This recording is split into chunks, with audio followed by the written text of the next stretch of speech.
আমি অনেক লম্বা বা দীর্ঘায়িত আলোচনা করার সময় সুযোগ যেহেতু নাই, বা আমিও চেষ্টা করি যাতে সংক্ষেপ রাখা যায়, একটা বিষয় খেয়াল করুন।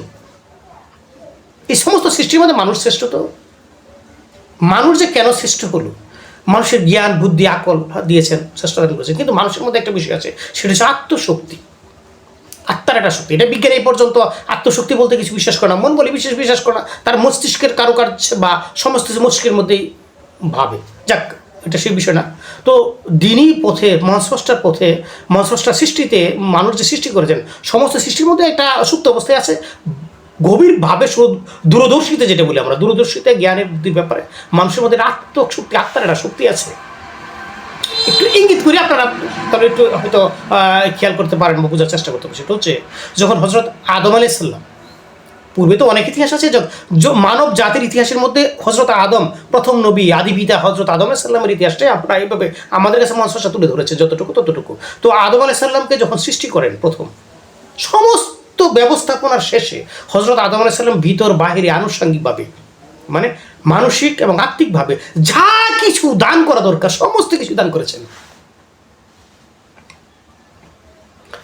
এই সমস্ত কিছু দান করার পরে যথাযথ সৃষ্টি করেছেন, মহাস্রষ্টা দৃষ্টি করেছেন, কিন্তু আদম আলাইহিস সালাম এই সমস্ত কিছু দান, একটা ক্রিয়া প্রতিক্রিয়া আছে না, ক্রিয়াশীল বিষয় কাজ করছে না।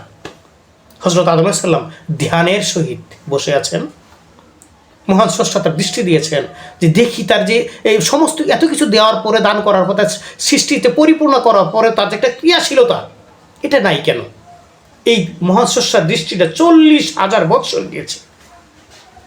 40,000 বৎসর পরে মহান স্রষ্টা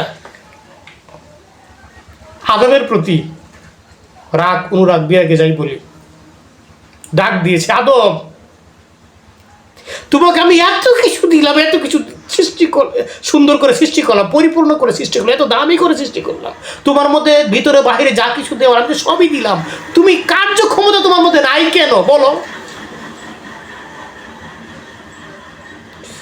আল্লাহ নবী আদম আলাইহিস সালাম মাথাটা উঠিয়েছে, মহান স্রষ্টার দিকে দৃষ্টি করেছে, মাথা তুলে বলেছিল, হে প্রভু, হে আমার স্রষ্টা, আপনি যে আমাকে সৃষ্টি করেছেন, যথাযথ করে সৃষ্টি করেছেন, কিন্তু আপনি তো কিছু আমাকে বলেন না। আপনি বললেন আমি কিছু আমার ক্রিয়া ক্ষমতাটা প্রকাশ করতে পারি। আমি মনে মনে অপেক্ষা করতেছিলাম আমার প্রভু কখন আমাকে ডাক দিবে, আর আমি তার ডাকে সাড়া দিব।